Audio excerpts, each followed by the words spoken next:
Is this thing on? Welcome back to Big Mouth, and fancy seeing you here in June. A very welcome, my friends, and especially my enemies. Come in, sit down, no touching. I don't do the touching. Welcome back to Big Mouth, and you can keep continuing this conversation with me or any other conversation I ignite over on my Twitter at Movies TV Mad, over on my Vero at Big Mouth 1, and the extension to my YouTube channel, my Instagram, Big Mouth.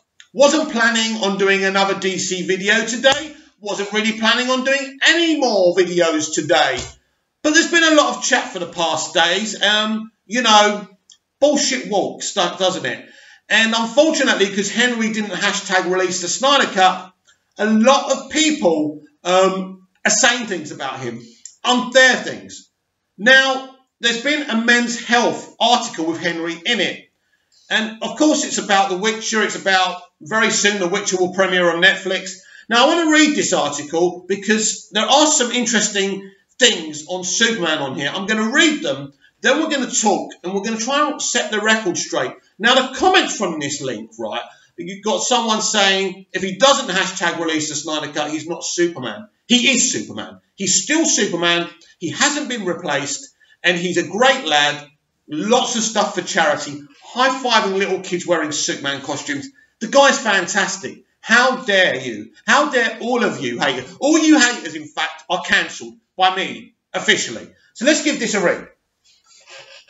Henry Cavill is still Superman. Let me repeat that. That's the beginning of this Men's Health magazine, right? That's what it says at the beginning of this interview. Henry Cavill is still Superman. The actor swaps his Superman cape for leather armour in this month's Netflix epic, The Witcher, in a role he won by beating out 207 other guys. It's not the first or probably the last time the self-described chubby king has crushed the odds. Of all the Men of Steel on display at the House of Secrets, a comic book store in Burbank where red and blue renditions of Superman dotting the ceiling, the walls, and even the floor, none are as striking or as symbolically fraught at the one staring down at Henry Cavill. The actor is standing under a glowing arms folded miniature sculpture of Supes on a bookshelf right next to a similarly intimidating bust of Batman. The two crime fighters battled it out in 2016 aggressively hyped Batman v Superman Dawn of Justice, one of the 3 films for which Cavill donned Superman's cape. It grossed $873 million worldwide and is the biggest box office hit of Cavill's career. It's one of the most castigated superhero blockbusters of all time, a film to be debated on Reddit forums and convention floors for years, or at least until the next Batman-Superman team-up. When Cavill looks up and notices the troubled big screen rivals standing near each other, he pauses, a muted smile flickering across his face.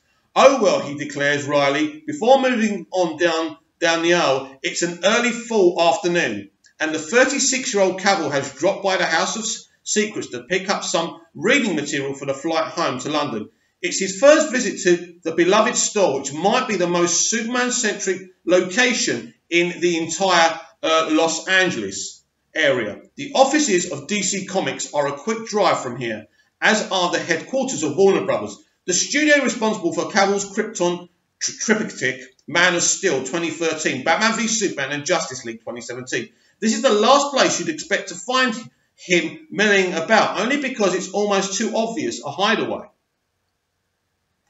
But here he is, cruising the store in a black V-neck shirt and a light blue jeans, his Kansas City Chiefs cap pulled down low. The get-up is a valiant stab at anonymity, but it fails immediately. Henry carries himself with a lovely sense of authority and confidence, notes Lauren Hissrich, the producer of his new Netflix fantasy series, The Witcher. He doesn't blend in very easily. Indeed, once the half-dozen or so customers get a look at the guy with the bumper plate pecs and 3-mile wide shoulders and the equally towering semi-incognito bodyguard trailing him, a few start staring at one another with furrowed-browed disbelief. Wait, is that dude Superman? Do you see what Superman means? For the people, Henry is Superman. I'm going to cry. I'm crying. You can't see it, but I'm crying. Because people see him as Superman. And you people are saying things about him because he hasn't happened to hashtag release the Snyder Cut. You're a disgrace. How you even call yourselves fans, I don't know. Anyway, as a 6'2", roughly 200-pound Cavill wanders around the points out some of his favourite Superman storylines, Savage Dawn, Hell on Earth, and gushes over the work of novelist Aaron Dembski Bowden.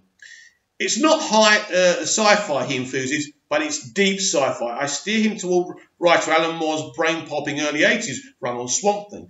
It's a psychotropic tale of existential mutation that would likely make for a nervy bit of in-flight reading. But it seems like a good fit for an actor who's undergone his own on- and off-screen metamorphosis over the past several years. When the British-born Cavill began his career in the early noughties, he was slotted in supporting roles, often as naive, love-struck young men. But that's naive, actually. Ever since he signed on to play Superman, a part that required him to bulk up and become an ideal version of the world's strongest do-gooder, Cavill has steadily transformed himself into the kind of leading man the major studios now crave. A pure franchise player, one whose dimpled chin, dashingness and carefully engineered physique can be plugged into all manner of big brand properties. Right, now there's a quote here. Obviously I'm going to read this again because this is just kind of captioned. The Superman cape is in the closet. It's still mine. It's still mine. He is still Superman. Now we're going to read this out when it's done properly, but I thought I'd read that out to you.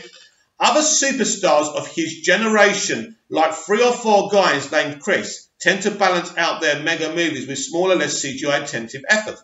Cavill, though, is unabashedly dedicated to the sorts of films that necessitate huge budgets, months of physical training, and mammoth Comic-Con rollouts. He was a double-crossing dandy in 2015's late-night cable classic The Man from U.N.C.L.E. and a triple-crossing baddie in last year's giddily ridiculous Mission Impossible Fallout. This month he plays the long-haired, eagle-eyed, medieval times outcast warrior Geralt on The Witcher, based on the best-selling book series. I like that realm, he says, of both The Witcher and the larger fantasy and fandom culture. It represents, these characters matter a lot to people, and they matter a lot to me. Gonna cry again. As Cavill browses the aisles, some of the clientele sort of discreetly close in on him. Joe, his imposing but not unpleasant security guy, keeps an eye on the onlookers. While rifling through comics, the actor preempts any awkwardness by turning around, shaking hands and chatting everyone up before they can tap him on the shoulder. One customer imitates Cavill's fierce fist cocking motion from Fallout. Another bonds with him over Alien, a film that spooked Cavill when he was way too young. Young kid living on the English Channel island of Jersey. Dude, the actor says, walking up to bed that night, I swear there were those things on the ceiling. Yet while Cavill tours the floor, he sounds apologetic for not being more caught up on the comic book realm. I've been quite disconnected from all of this for quite a while, he says. I'm very behind. It's been nearly a decade since he was hired for Superman duty and almost 2 years since he last played the character in the troubled Justice League. The film requires extensive it didn't require extensive reshoots, in which Cavill's Fallout moustache had to be removed via digital effects. His upper lip looked as if it had been stuffed with worked cotton balls. Although the resulting film was seen as a slight improvement over Batman v Superman, an improvement! It was, forget it, considered a financial underachiever despite making more than $500 million worldwide. A planned sequel was quietly enthused. Oh well. There have been numerous reports, some from rumour-worried fan sites, but others from credible industry publications, that Cavill's time as Superman is finished. You can sense the question forming in customers' heads as they watch him rake up his purchases, exit House of Secrets. Wait, is that dude still Superman? Superman Cavill stays silent about such gossip for a long time. To his occasional frustration, he fought for years, facing down countless rejections and close calls to land a part as cosmically iconic as Superman. It's a role and a character he guards fiercely and insists he hasn't let go of the cape. The cape is in the closet, Cavill says. It's still mine. How many different ways can he tell you that? So this is brilliant. Just a few hours earlier, Cavil's daily workout was interrupted by a cameo from Tupac Shakur, the actor who was in private gym in LA, where he's been spending a few days of business over the past 2 decades. Cavill has grown accustomed to exercising in whichever city he happens to land in, maybe London or Budapest or Abu Dhabi. They've all served as home somewhat recently, though. He knows that he doesn't really live anywhere. I've been a bit of a nomad for 19 years, he says.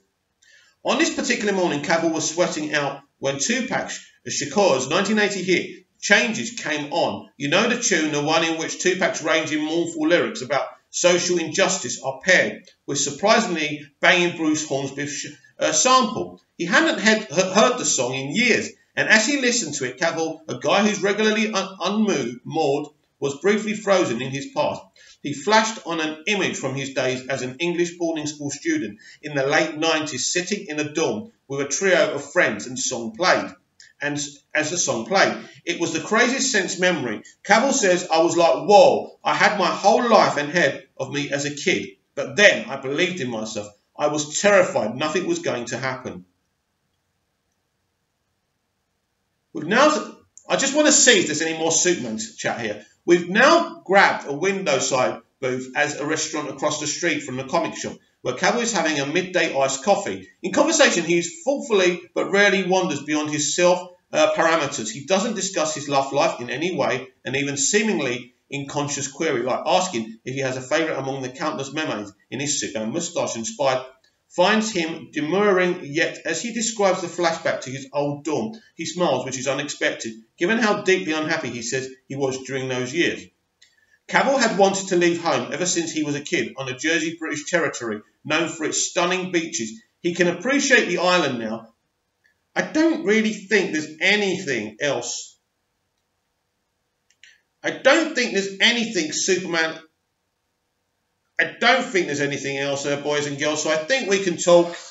Basically, though, I think I want to go back to the main quote. Henry Cavill is still Superman, and the quote I am looking for somewhere, here we are. The Superman cape is in the closet.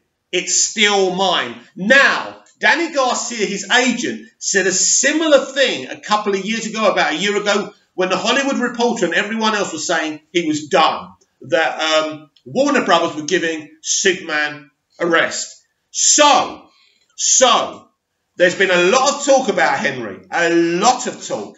A lot of people have been unkind because he hasn't hashtag released the Snyder Cut. At the moment, he is absolutely on the kind of marketing call for The Witcher. We know that. Now, of course, we know he's got a lot of people who could go on his Instagram and say, release the Snyder Cut. It could be done. Now, I don't know. I'm not a clairvoyant. I don't know why he hasn't done it and everybody else has. That's something that will be found out on a later date. But I think Chris Wong-Svensson said a great thing on his video, a really 37-minute video ping pong flicks today. Awesome. I really enjoyed it. It actually covered me shaving, brushing my teeth, having a shower. Thanks, Chris. Make them that long every day and wear golden. But anyway, he was explaining that maybe he's negotiating Man of Steel 2 and maybe he can't say anything just yet. There's many possibilities. But the guy is proud that he played Superman. He says he's still Superman. The cape is still in the closet. I don't think anyone can be any clearer than that. Now, last time, it was his agent who said that. This time, it's coming from Henry. So what do I think of this interview? I think that this interview was done purposely because I think it's interesting. These things don't happen by accident. Of course, this interview is done because the marketing for The Witcher has begun. But a lot of this conversation is about Superman. He's in some kind of historical comic book place, predominantly Superman. He's doing this interview in a place about Superman. Think about why Danny Garcia set this up. Because he wants you and me to know. Danny Garcia, she wants you and me to know that he is absolutely still Superman. And he will be playing Superman again. That he's behind this character. He's behind the DC fans. This wasn't done by accident. This was done on purpose. She heard the murmurings online about him not saying anything about release the Snyder Cut. Again, we don't know why. But you know what? I would love him to support the cause. And I'm still confident eventually he'll do a video or something. I think maybe he wants to do it himself and he doesn't want someone else to tweet it for him. Now, I want to talk about Grace Randolph. The other day, I talked about second chances. I did a video about her, the respect I have for her success. But, you know, some days I love Grace and some days I don't. And today I don't. She's been calling him a diva for years and that he doesn't get on with all his Justice League cast people. It's ridiculous, Grace. And she's going, oh, he could have hashtagged it out. Grace, you don't know the situation. You do not know any information about Henry Cavill. For some reason, you've had it in for Henry for many years. Now, I don't know if he turned you down or whatever the thing is. But you need to stop it, Grace. You need to behave yourself. But this is why we love her. She loves stirring the pot. She's a controversial figure. And that's what's made her really, really successful. But I have to say that Grace, Henry isn't a diva. And he will talk about the Snyder Cut when the time is right. But I came on to do this emergency video because I think if you haven't read this, I think someone should be talking about this. So what's the takeaway? The cape is still in his cupboard, closet, or whatever you want to call it. He is still Superman, and that is very, very important, which means he probably is doing Man of Steel 2. And what about Faora on Instagram the other day, the actor who played Faora?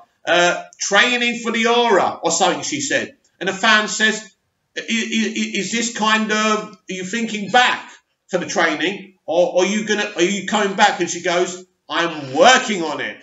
So it does look like an MOS2 is on the cards. So very interesting. Will we get announcements? I think it's happening. Absolutely. Now, this is away from the Snyder Cut. You know, I did a very long video this morning, very passionate talking about the Snyder Cut. This is about Henry Cavill playing Superman again. He said it. He's still Superman. Faora actor saying she's working on coming back. Maybe she's going in the gym. That's what she means by working on it. So it looks like someone said all the Justice League team are coming back. And it looks like this is true. It looks like the Snyder Cut's going to get released. It looks like Snyder is back with the DCEU. It looks like we're going to get announcements eventually. So I've got to be patient. You've got to be patient. But this article is good news. If you love Henry, if you like the Snyderverse, if you love the DCEU, if you love Man of Steel, you should not be attacking Henry Cavill. Be patient. Cross your fingers, because I think everything we're wishing for is about to happen.